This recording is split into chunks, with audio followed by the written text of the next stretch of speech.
Good evening, everyone. Tonight, we shall leave behind the hurried pace of the modern world and step into a quieter, more measured time.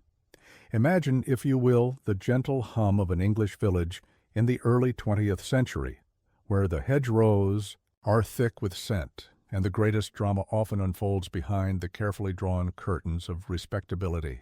It's a place where old stones guard old secrets, and a sharp mind, honed by years of observing human nature, can unravel the most perplexing of mysteries. Prepare yourselves for a tale woven with subtle threads of suspicion and hidden motives, where every whispered word and forgotten object holds a clue. Now let's start with the first chapter of Murder at the Old Stone Church. Chapter 1. A Shadow Falls Upon the Fate.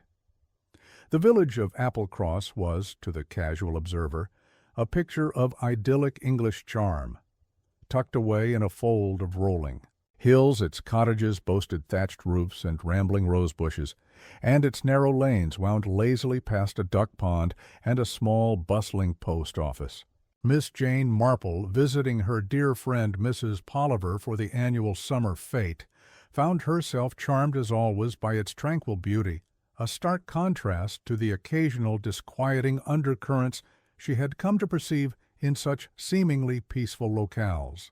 "It's truly a marvelous turnout this year, Jane," Mrs. Polliver chirped, adjusting her bonnet as they strolled towards the heart of the festivities, the ancient, ivy-clad edifice known simply as the Old Stone Church, its gray walls, weathered by centuries of sun and rain, seemed to exude a timeless calm, belied perhaps by the faint, almost imperceptible tremor Miss Marple felt whenever she passed its heavy oak doors. The church grounds buzzed with life. Stalls offered homemade jams and knitted goods, children chased each other amidst the gravestones, and the air was thick with the scent of freshly cut grass and tea. Sir Alister Finch, the village's most distinguished resident, a retired diplomat with a formidable reputation and an even more formidable stare, was due to open the fate's grand raffle. His presence, Miss Marple noted, always cast a peculiar tension over any gathering, a silent, almost magnetic disapproval that seemed to drain the joy from the atmosphere. He was not a man one easily befriended, nor, it seemed, a man easily liked. His younger wife, Lady Eleanor, a fragile woman who seemed to shrink under his gaze, often looked as though she carried the weight of the world upon her slender shoulders. As the designated hour for the raffle approached, a hush fell over the crowd gathering near the church entrance. Reverend Dobson, new to Applecross and still finding his footing, bustled anxiously, checking his watch.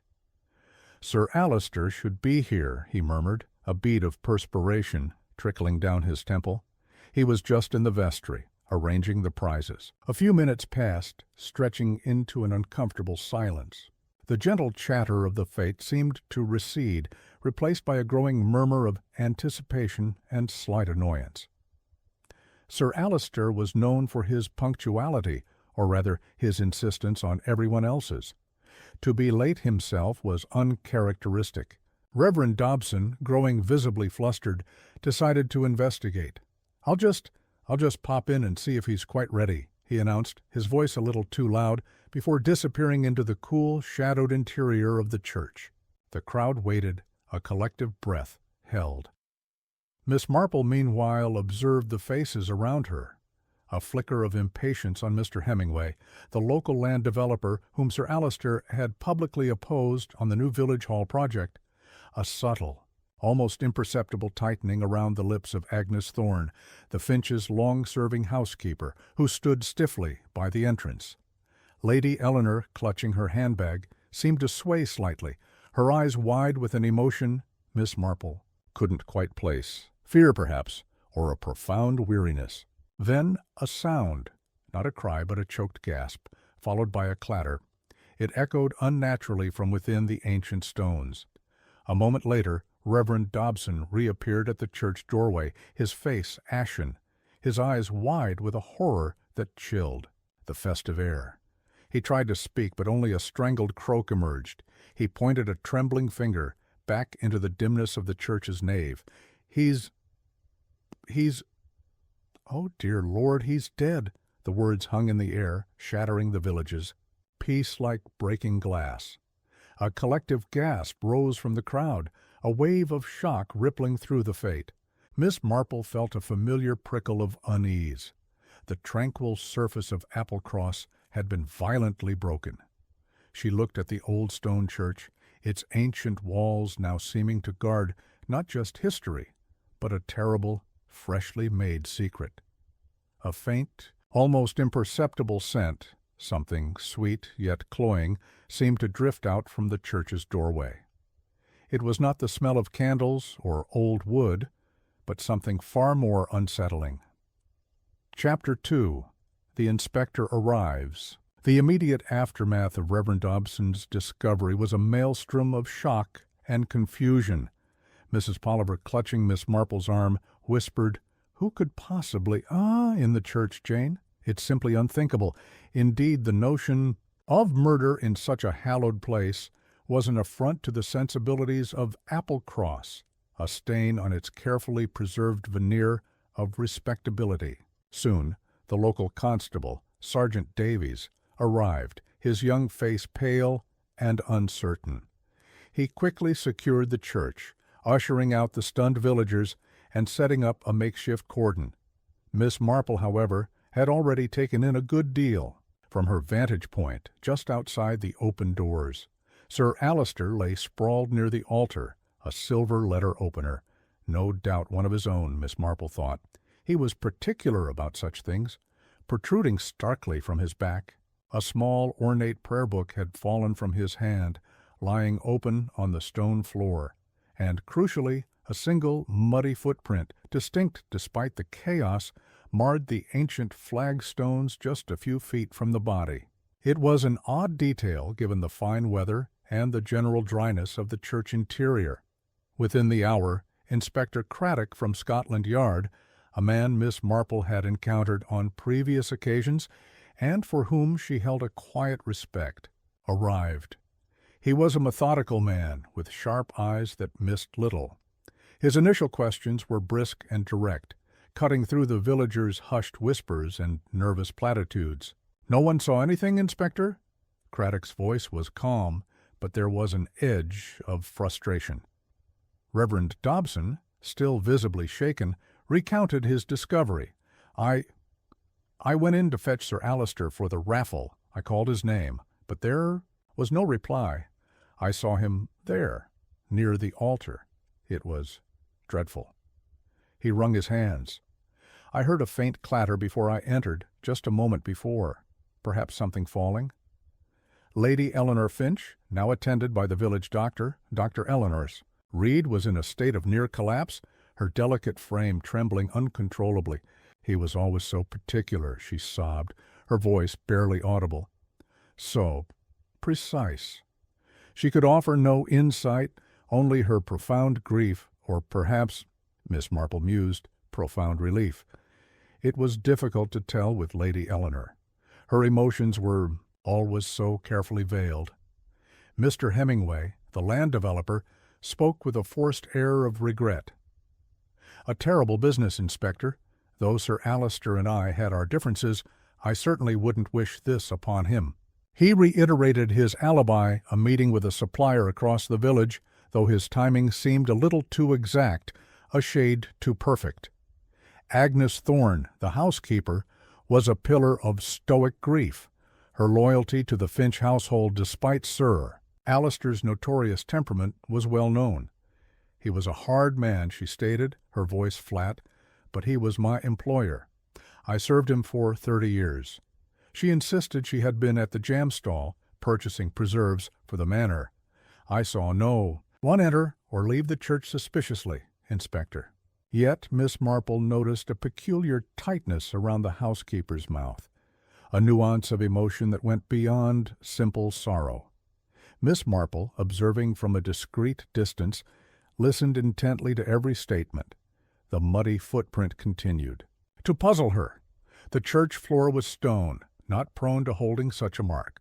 Someone had come from outside recently, perhaps through a less-used entrance. And the clatter Reverend Dobson mentioned, a prayer book falling? or something else? She remembered the faint, sweet scent she had detected earlier, and it bothered her. It wasn't the smell of a garden, nor of stale church air. It was a lingering, artificial sweetness, like something trying to disguise another, less pleasant odor.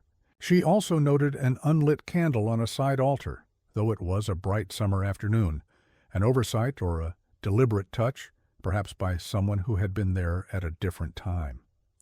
The puzzle was beginning to form its edges, jagged and unsettling. Chapter 3. Echoes of Dislike. The grim reality of Sir Alister's murder settled over Applecross like a persistent cold mist.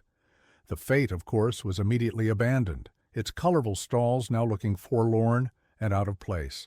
The villagers huddled in hushed groups, their conversations punctuated by speculation and the unsettling knowledge that one of their own number, or at least someone who had been among them, was a killer. Inspector Craddock continued his meticulous work. He had established that Sir Alister had been struck from behind, the letter opener piercing his heart, a swift and brutal act. The time of death was estimated to be just before Reverend Dobson's discovery, a narrow window that implicated many who had been milling about the church. Miss Marple, while discreetly offering her condolences to Mrs. Polliver, found her mind sifting through the layers of village gossip, always a rich source of human insight. "Sir Alister was not a well-loved man, dear," Mrs. Polliver confided, lowering her voice. "Quite the tyrant, some would say, always interfering, always critical. He never seemed to find anyone quite up to his exacting standards." This was hardly news to Miss Marple. Sir Alister Finch had, in life, garnered a formidable reputation for his acidic wit and an unshakable belief in his own superiority. He was known to publicly disparage the local tradesmen, to scathingly critique the church choir's performance, and to offer unsolicited, damning advice on everything from gardening to village politics. It seemed almost everyone had a reason, however petty, to dislike him, but dislike was a long way from murder. One particular grievance came to mind, the ongoing dispute with Mr. Hemingway, the land developer.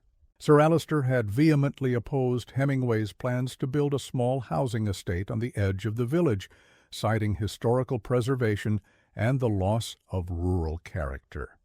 Hemingway, a man not known for his patience, had been heard to remark only last week that Sir Alister was a bloody obstructionist who ought to be put out to pasture permanently.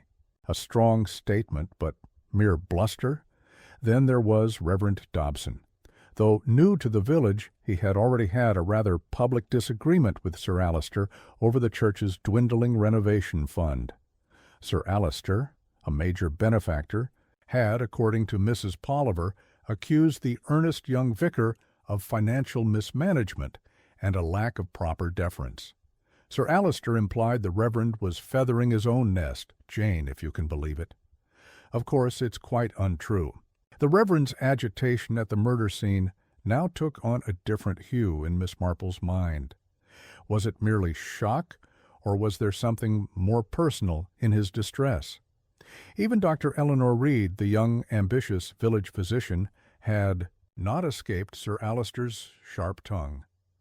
He had once publicly questioned her medical competence after she recommended a new course of treatment for his chronic gout, a slight that had reportedly stung the proud doctor deeply. Miss Marple recalled Dr. Reed's surprisingly calm demeanor at the scene, an almost professional detachment that had seemed at odds with the gravity of the situation. Most people, even doctors, would show more overt distress in the face of such a violent death, especially that of a prominent patient. Was it simply a strong constitution, or was it something else? A carefully constructed facade. As Miss Marple sat in Mrs. Polliver's parlor, knitting a scarf with rhythmic clicks of her needles, she considered the potential motives. Financial gain, revenge for a perceived slight, something darker, perhaps a secret Sir Alister knew and threatened to reveal. His past as a diplomat suggested a life filled with international intrigue, though he had always been cagey about his earlier career. The muddy footprint, still a perplexing detail, suggested an assailant who had come from an unexpected direction, perhaps via a less trodden path. The faintly sweet scent, she now realized, had been lavender, an unusual aroma for a murder scene in a church, but perhaps not for a lady's pocket or a carefully placed sachet. The puzzle was growing more intricate, its edges becoming sharper, hinting at a design far more complex than simple village animosity. Chapter 4. Secrets in the Manor. Inspector Craddock's investigation inevitably led him to Finch Manor, an imposing Queen Anne residence set amidst manicured gardens. The heavy oak door, usually guarded by the formidable Sir Alister, now seemed to hang open, a silent invitation to the grim business within. Miss Marple, accompanying Mrs. Polliver to offer further condolences to Lady Eleanor, observed the police presence with keen interest. Agnes Thorne, the housekeeper, was enduring her third interview with the inspector. Her loyalty, which Mrs. Polliver had described, was indeed unwavering, but Miss Marple noted a certain rigidity in her posture, an almost defensive air, as if she were guarding not just the manor, but also its secrets. Sir Alister was particular. About everything, Agnes stated, her voice devoid of emotion, yet her eyes held a spark of something Miss Marple identified as a deep, simmering resentment. His study, especially. No one was to touch anything. She spoke of his meticulous habits, his precise timings, his insistence on order. This confirmed Miss Marple's earlier observation about the letter opener. Sir Alister would have expected his implements to be in their designated places. Lady Eleanor, confined to her rooms, appeared even more fragile. Dr. Reed was attending, her administering a sedative. "She's barely coherent, Inspector," Dr. Reed reported, her tone professional, if a little clipped. A profound shock. She claims she remembers nothing leading up to the discovery, only the horror. Miss Marple wondered if Lady Eleanor truly remembered nothing, or if she simply wished to forget, or perhaps to hide. Her pale hand, resting on the silken bedspread, clutched a small, heavily embroidered handkerchief. During a brief supervised visit to the study, a room filled with leather-bound books and exotic artifacts from Sir Alister's diplomatic career, Inspector Craddock noticed something amiss. A small display cabinet, usually housing a collection of antique silver, was empty where a particularly valuable chalice, rumored to be of considerable age and significance, should have been. "Has anything been taken, Mrs. Thorne?" Craddock asked, his voice sharp. Agnes Thorne's eyes, usually so steady, flickered. "The chalice?" she murmured, as if only just noticing. I don't know, Inspector. It was here yesterday. Sir Alister had a habit of moving his treasures around sometimes." Her explanation seemed a little too convenient, a little too rehearsed. A missing antique, a valuable one at that, complicated matters immensely. Was it a simple theft, opportunistically carried out during the fate's chaos, or was it the primary motive for murder, with Sir Alister merely a witness who had to be silenced? Miss Marple observed a tiny, almost imperceptible scratch on the wooden frame of the display cabinet, as if something had been hastily removed or pried open. This was not the work of a meticulous collector moving an item. This was force, however slight. As they left the manor, Mrs. Polliver expressed her distress. A robbery, Jane. What an awful thought, on top of everything else. Miss Marple, however, was thinking of the chalice. Its value was considerable, but would someone commit murder purely for an object when the risk was so high? Or was the chalice merely a convenient distraction, a red herring to divert suspicion? She recalled the earlier detail of the muddy footprint. A thief would likely be careful, perhaps even wearing special shoes, but a murderer in a panic might overlook such a detail. The faint scent of lavender lingered in her mind. Who in Applecross would carry such a scent, and why would it be present at the scene? Agnes Thorne, with her stiff, almost old-fashioned demeanor, was one possibility. Lady Eleanor, perhaps to soothe her nerves. The puzzle, instead of clarifying, was becoming richer with layers of potential meaning, each new detail adding another twist to the unfolding enigma. Chapter 5. The Bell's Silence. The following day, Inspector Craddock widened his net, re-interviewing key individuals and focusing on their movements and alibis during the crucial time frame of Sir Alister's murder. Miss Marple, meanwhile, found herself drawn to the unassuming figure of Mr. Jeremiah Finch, the village bell ringer. Jeremiah, a man whose life revolved around the rhythms of the church, was known for his precise memory and his knowledge of every creak and groan of the old stone church. "Terrible business, Miss Marple," Jeremiah said, wiping his hands on a greasy rag, his eyes downcast. "To think, in God's own house." He gestured vaguely toward the bell tower. "The bells. They're usually a comfort, but not today." Miss Marple, with her gentle manner, inquired about the bells on the day of the fete. "I noticed they didn't ring for the opening, Jeremiah. Was that unusual?" Jeremiah sighed. "Aye, it was." "Sir Alister, he was meant to open the raffle at 3 o'clock, sharp, and the main bell was to peal for it. But earlier that morning, when I went to check the ropes, I found the mechanism, well, it was silenced. Not broken, mind you, just tied off, very neatly so it wouldn't ring when the clock struck.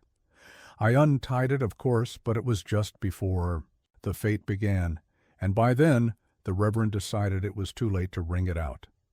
Didn't want to cause a fuss, he said. This was a curious detail. Someone had deliberately silenced the church bell hours before the murder. Why? To prevent a celebratory peal, or to ensure that no unexpected sound would alert anyone to activities within the church at a later time. The possibility of premeditation, chilling in its implication, now seemed a distinct thread in the tapestry of the crime. Meanwhile, Inspector Craddock was having a more direct confrontation with Mr. Hemingway, the land developer. Hemingway maintained his alibi of visiting a supplier, Mr. Davies, at his farm on the far side of Applecross. "Davies will vouch for me, Inspector.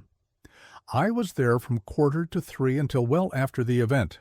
Craddock, however, was not entirely satisfied. "Mr. Davies states you arrived closer to 3:15, Mr. Hemingway, and he left you alone for a considerable time to tend to a sick ewe." The inspector's gaze sharpened. "That leaves a window of opportunity, doesn't it?" Hemingway's composure, usually so robust, seemed to falter. He ran a hand through his thinning hair. "Look, I was upset with Sir Alister, yes. He was a meddling old fool, but I didn't kill him." Miss Marple, observing their exchange from a discreet distance, noticed a small fresh scratch on the back of Hemingway's right hand, just above the knuckles. It looked like a recent abrasion, perhaps from a struggle or from brushing against something rough. Hemingway, catching her eye, quickly tucked his hand into his pocket. The bell, silenced, the muddy footprint, the missing chalice, the scratch on Hemingway's hand. Each detail, seemingly minor in isolation, began to form a pattern in Miss Marple's mind. Someone had been inside the church earlier in the day, long before the murder, with a distinct purpose, to silence the bell. This suggested a degree of planning, an intention to operate unseen and unheard. Was this early visitor the killer, or someone else entirely, with their own secret agenda that inadvertently paved the way for murder? The quiet rhythm of the village, once a comfort, now seemed to beat with a pulse of growing apprehension. Chapter 6. A Cloth in the Crypt. With the church still officially a crime scene, Inspector Craddock's team continued their painstaking search. Miss Marple, with Mrs. Polliver's permission, found herself assisting the Ladies' Guild with the melancholy task of clearing away the abandoned fete stalls. This allowed her to observe the church exterior and its immediate surroundings more closely, her sharp eyes missing nothing. She walked around the ancient building, her gaze sweeping over the weathered stone, the overgrown ivy, and the small neglected crypt entrance at the rear, rarely used. The muddy footprint, she recalled, had been unusual for the dry interior of the church. Perhaps it had come from someone entering through an less obvious route, someone who had tramped through a damp, hidden corner of the church grounds. The crypt entrance, with its uneven flagstones and surrounding damp earth, was a prime candidate. Later that afternoon, Reverend Dobson, looking haggard, was finally permitted to re-enter the church for a brief, supervised visit to retrieve some personal effects from the vestry. Miss Marple happened to be in the churchyard, arranging some wilting flowers on a distant grave. She saw him emerge from the vestry, looking even more distressed than usual, clutching a small, leather-bound book. He glanced around nervously, as if expecting to be watched, then hurried away, almost running into Inspector Craddock, who was inspecting the side chapel. "Everything all right, Reverend?" Craddock asked, his voice deceptively casual. "Quite, Inspector," Dobson stammered, his face flushing. Just a sermon I needed to review." He clutched the book tighter, his gaze darting away from Craddock's steady stare. The Reverend's agitation continued to puzzle Miss Marple. Was it simply the natural distress of a man of God confronted with such an act, or did he hold some knowledge, some unspoken burden? A little while later, one of Craddock's constables emerged from the church holding a small, crumpled piece of cloth. "Found this tucked behind an old Bible in the side chapel, Inspector. Doesn't look like it belongs to the church." Inspector Craddock took the cloth, examining it carefully. It was a fragment of a delicate patterned fabric, a floral design of faded blues and yellows, clearly from a woman's garment or accessory. It was not church linen, nor did it resemble any of Lady Eleanor's expensive silks or Agnes Thorne's austere attire. Miss Marple, who had quietly drawn nearer, observed the cloth with a knowing eye. The pattern, while pretty, seemed to belong to an older style, perhaps a decade or two out of fashion. It was the sort of material a woman might wear if she were trying to appear respectable but was perhaps a little short on funds for the latest trends, or if she preferred comfort and practicality over changing styles. The material itself felt like a fine but not luxurious cotton. "Any ideas who this might belong to?" Craddock asked, turning to his constable, then his gaze falling on Miss Marple. Miss Marple shook her head slowly. "Not immediately, Inspector. But it is certainly not a common fabric around Applecross these days. It suggests an older garment, or perhaps someone who keeps things for a very long time." She refrained from mentioning that it also felt strangely familiar, as if she had seen a similar pattern somewhere before, but couldn't quite place it. The location of its discovery, tucked behind an old Bible in a rarely used side chapel, hinted at someone seeking a moment of quiet, perhaps secret, contemplation, or even hiding something. It added another layer of mystery, another unseen presence in the old stone church on that fateful day. Who was this person, and what were they doing in the side chapel? And why leave a fragment of their clothing behind? Chapter 7. Dr. Reed's Burden. The investigation continued its slow, inexorable churn, uncovering fragments of truth and half-truths. Inspector Craddock, persistent as ever, turned his attention back to Dr. Eleanor Reed, whose calm demeanor at the crime scene still struck. Miss Marple as remarkably composed, almost unnerving. Dr. Reed, a woman of sharp intellect and modern sensibilities, had an alibi that was, on the surface, robust. She had been attending to old Mrs. Henderson, the village's oldest resident, who had suffered a sudden turn for the worse. "I was with Mrs. Henderson from 2:30 until well past 4, Dr. Reed stated, her voice clear and precise. Her daughter Mary can confirm this. Mary Henderson, a nervous, fluttery woman, did indeed confirm the doctor's presence. Dr. Reed was simply wonderful, she said, dabbing her eyes. She stayed with Mother until she was quite out of danger. But, well, I did pop out to the garden for a few minutes just to catch my breath, around 3 o'clock. Dr. Reed was still with Mother. Then, a few minutes. That was all it took for a murder. Miss Marple's mind immediately seized upon this small detail. The window of opportunity, so tight for others, now seemed to yawn open slightly for Dr. Reed. Miss Marple recalled a conversation she had overheard some weeks prior during her last visit to Applecross. Sir Alister, holding court at a village tea, had been unusually voluble and rather indiscreet. He had, with a characteristic sneer, alluded to a certain young doctor who had a rather interesting past, hinting at some unspecified scandal or professional lapse that had occurred before Dr. Reed's arrival in Applecross. The implication was clear. Sir Alister held some damaging information over the young doctor. Dr. Reed, present at the time, had flushed crimson and left the gathering abruptly. The memory gave Miss Marple pause. Was Sir Alister's murder a desperate act to silence him, to prevent the public unveiling of a secret that could ruin Dr. Reed's burgeoning career? As Inspector Craddock pressed further, a small, empty prescription bottle was found by one of his constables, half hidden beneath a rose bush just outside the churchyard wall, directly on the path leading towards Mrs. Henderson's cottage. It was for a powerful sedative, a drug that Dr. Reed would undoubtedly have access to. While it wasn't evidence of murder, its proximity to both the crime scene and Dr. Reed's alibi route was undeniably unsettling. "Dr. Reed, do you recognize this?" Craddock asked, holding up the bottle during their next interview. Dr. Reed looked at it calmly. "It's a standard sedative, Inspector. I prescribe it often.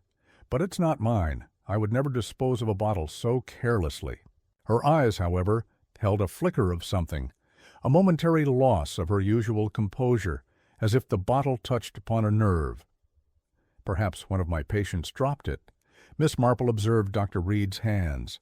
They were strong, capable hands, the kind that could perform delicate surgery or, indeed, wield a letter opener with lethal force. And she remembered the faint scent of lavender. Did Dr. Reed use lavender perhaps to calm her nerves or to mask another, less pleasant odor from her medical practice? The pieces were beginning to align in a disturbing way. A motive, an opportunity, and now a subtle, potentially incriminating detail. The doctor's precise, almost too perfect alibi, coupled with Sir Alister's veiled threats, seemed less like innocence and more like a carefully constructed defense.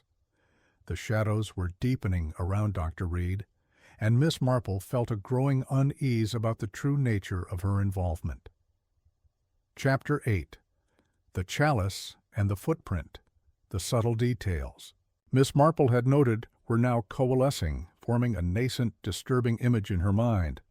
The muddy footprint, the deliberately silenced church bell, the fragment of patterned cloth, the missing antique chalice, the scratch on Mr. Hemingway's hand, and Dr. Reed's carefully constructed composure, each had seemed disparate, yet now their threads began to intertwine.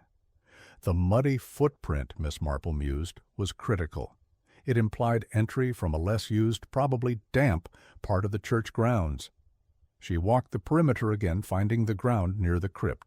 Entrance and a small, rarely used side door, particularly soft and muddy, even on a dry day, due to a leaky drainpipe. This path, less visible from the main church entrance, would offer a discreet approach. The missing chalice from Sir Alister's study was a significant red herring, or perhaps the key. If the murder was indeed a robbery gone wrong, then the chalice was the motive. But Sir Alister was found near the altar, not in his study. This implied he might have interrupted a thief in the church, perhaps during the confusion of the fete, and been silenced. Miss Marple also recalled the precise location of the letter opener, in Sir Alister's back. A sudden, fatal blow from behind, suggesting an ambush, or a quick, desperate act by someone taken by surprise. Her thoughts turned to Lady Eleanor. The seemingly fragile widow had maintained a state of near collapse, offering little to the investigation, yet Miss Marple had observed her closely. There were moments when Lady Eleanor's grief seemed almost too perfect, too theatrical, and that embroidered handkerchief she clutched, Miss Marple remembered it well. It was a faded floral pattern, blues and yellows, remarkably similar to the fragment of cloth found in the side chapel. Lady Eleanor, despite her wealth, had a sentimental attachment to old things, often mending and keeping items that had been in her family for years. Could the fragment be hers? If so, what was she doing in the side chapel, and why would she discard it? The chalice's history was also pertinent. Mrs. Polliver had mentioned that it had been in Sir Alister's family for generations, a contentious heirloom, with an old family rumor that it contained a hidden compartment or a secret. Could its value be more than just monetary? The silenced bell, hours before the fete, bothered Miss Marple most. It suggested a level of forethought, an intention to create an environment where a sudden noise might not be heard. This was not the act of a spontaneous thief. This pointed to someone with a plan, someone who expected to be in the church and needed to avoid detection.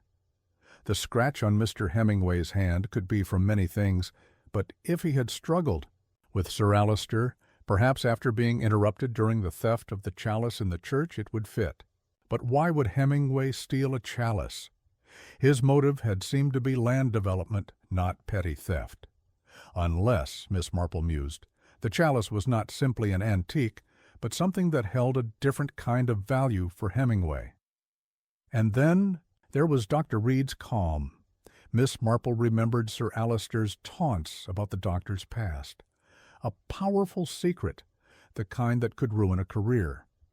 If Dr. Reed knew the chalice contained something that could expose her, or if she was desperate to retrieve something from it, her motive would be strong. But how would she know about the chalice's secret? Miss Marple quietly began to form a theory, a delicate tapestry woven from seemingly insignificant threads. The murderer was not just a killer, but someone with a deeply hidden personal stake, entangled with the very objects and secrets of the old stone church.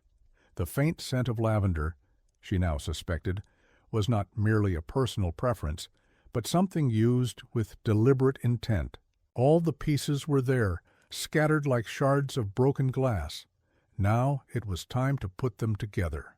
The quiet beauty of Applecross had hidden its true ugliness for too long. Chapter 9. The Gathering of Threads. Miss Marple, having quietly observed, listened, and considered every detail, felt the pieces of the puzzle begin to click into place. The disparate elements, the muddy footprint, the silenced bell, the fragment of patterned cloth, the missing chalice, the scratch on Hemingway's hand, Dr. Reed's composure, Lady Eleanor's feigned fragility, and Agnes Thorne's rigid loyalty were no longer isolated incidents. They formed a coherent, albeit unsettling, narrative. She requested a small informal gathering at Mrs. Polliver's cottage, inviting Inspector Craddock, Lady Eleanor, Reverend Dobson, Mr. Hemingway, Dr. Reed, and Agnes Thorne. The atmosphere in the cozy parlor was thick with unspoken tension, a nervous energy that vibrated beneath the polite facade. Miss Marple, knitting placidly, began in her gentle conversational tone. "It's often the small details that speak the loudest, isn't it? Like the mud on an otherwise clean floor, or a church bell that doesn't ring when it should. One might think they are mere accidents." She looked directly at Reverend Dobson. "Reverend, you mentioned finding the bell mechanism silenced hours before the fete. A meticulous act, suggesting someone wished to avoid detection, not necessarily for murder, but for some earlier clandestine activity in the church, perhaps. Did you see anything else out of place that morning?" Dobson squirmed. I confess, Miss Marple, I did notice a small, personal item near the altar, a lady's compact. I picked it up, intending to return it to its owner, but in the lane shock of discovering Sir Alister, I forgot all about it. It was Lady Eleanor's." He gestured vaguely to Lady Eleanor. Lady Eleanor gasped, her face paling further. "Mine? But I haven't been near the altar that morning." Miss Marple's eyes, however, were on Agnes Thorne. The housekeeper's mouth tightened. the compact and the fragment of cloth. Lady Eleanor, Miss Marple continued, her voice still mild. They have the same distinctive floral pattern as the handkerchief you often carry. Old but cherished, I imagine? Lady Eleanor faltered. Yes, it's an old family pattern, but I truly do not recall being in the church that morning. She looked desperate. Perhaps you were looking for the chalice, Lady Eleanor? Miss Marple suggested, her voice barely a whisper, yet it cut through the room like a knife. The one missing from your husband's study? Rumored to contain a secret compartment? Agnes Thorne, who had been stiffly silent, suddenly straightened. The chalice belonged to Sir Alister's family, she burst out, her voice unusually loud. It was his right to keep it. Indeed, Miss Marple nodded, her gaze now fixed on Agnes, but perhaps not its contents. You see, Sir Alister was known for his secrets, wasn't he? And perhaps for using them to control others. And what if the chalice held a secret that affected not just the Finches, but someone else in this room? She turned to Dr. Reed. Doctor, Reed, Sir Alister made veiled threats about your past, didn't he? A secret that could ruin your career, and you were alone for those crucial minutes in Mrs. Henderson's cottage. Dr. Reed bristled. This is outrageous. Sir Alister was a cruel man, but I would never— Miss Marple held up a hand. No, Dr. Reed, you had motive, and perhaps the means, but the evidence points elsewhere. The small, fresh scratch on Mr. Hemingway's hand, for instance. He claimed it was nothing, but it is consistent with a struggle. And Mr. Hemingway, while he denied it, had a very specific interest in the chalice, didn't he? Not for its monetary value alone, but for a hidden document it contained, a document relating to the very land he wished to develop. A forged deed, perhaps, that Sir Alister threatened to reveal? Hemingway blanched, his face losing its color. How could you possibly know about that? He stammered. Human nature, Mr. Hemingway, is a surprisingly predictable thing, Miss Marple said softly, and secrets, when they are threatened, can lead to desperate acts. You knew about the chalice's hidden compartment. You went into the church that morning, perhaps using the muddy path by the crypt to remain unseen, to silence the bell. You stole the chalice. But then Sir Alister, an early riser who was always particular, must have come into the church, perhaps, to check on his raffle prizes, and stumbled upon you. He recognized you. He knew what you had done, and what the chalice truly meant. He would have exposed you, wouldn't he? A dreadful silence descended. Hemingway's eyes were wide with a terror that finally replaced his bluster. You struggled, didn't you, the scratch on your hand? And in that moment of panic, seeing your entire future crumble, you grabbed the nearest weapon, his own letter opener, from its usual place, Inspector, and silenced him forever. The muddy footprint was yours, Mr. Hemingway, and the clatter. Reverend Dobson heard was not a prayer book, but the chalice falling to the floor as you fled before you retrieved it. Agnes Thorne, however, still stood rigidly. The chalice was found, Miss Marple, in the rectory. Reverend Dobson confessed he took it, thought it was safer there for the police to find. Her voice was tight with some unspoken accusation. Miss Marple smiled gently. Ah, yes. But that, dear Agnes, is another thread entirely, isn't it? The missing chalice from the study was a very convenient distraction from the one you yourself placed in the rectory, wasn't it?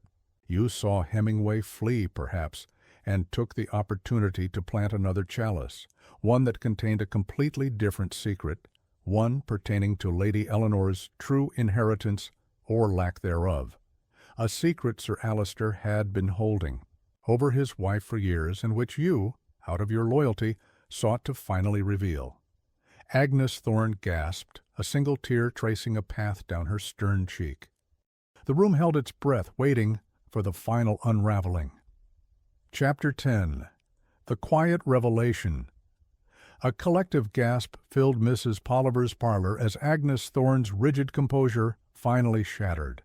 The long-serving housekeeper, whose loyalty had seemed so unwavering, now stood trembling, her face a mask of sorrow and fierce determination. "Sir Alister was a cruel man, Miss Marple," Agnes finally managed, her voice raw. "He kept Lady Eleanor in fear, threatening to reveal that her father's will, which left her considerable wealth, was a clever forgery concocted by him decades ago.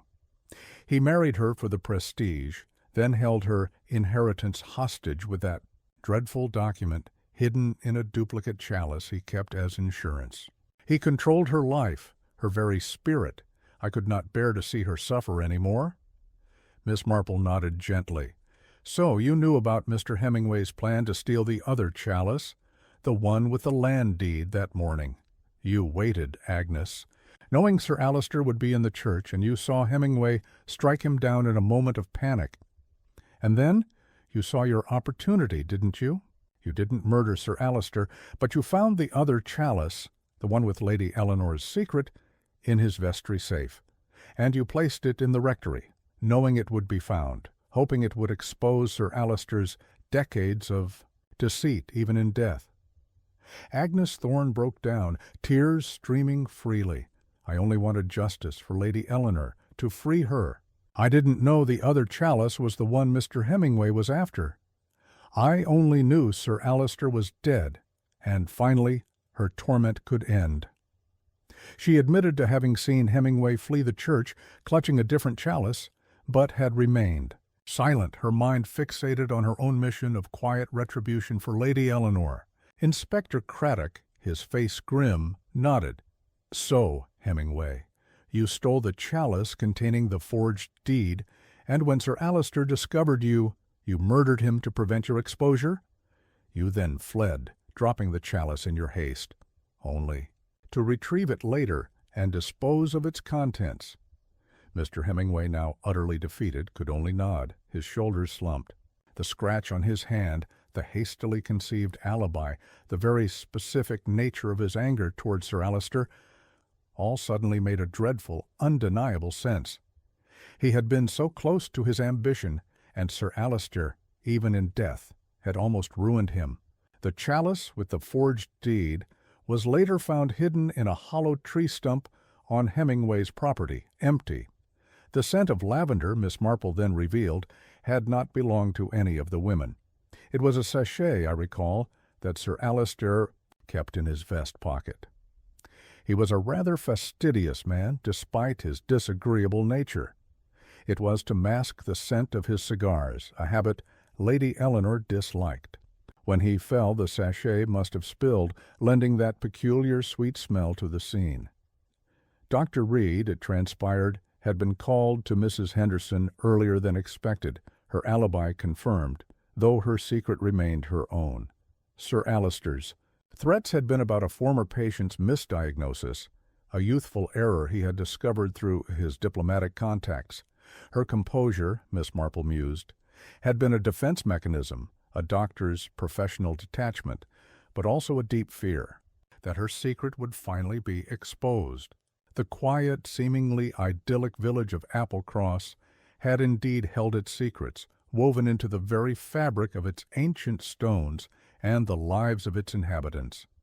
Miss Marple, with her gentle manner and unparalleled insight into human nature, had untangled the knots, revealing a crime born not just of greed but of desperation, ambition, and a twisted form of loyalty.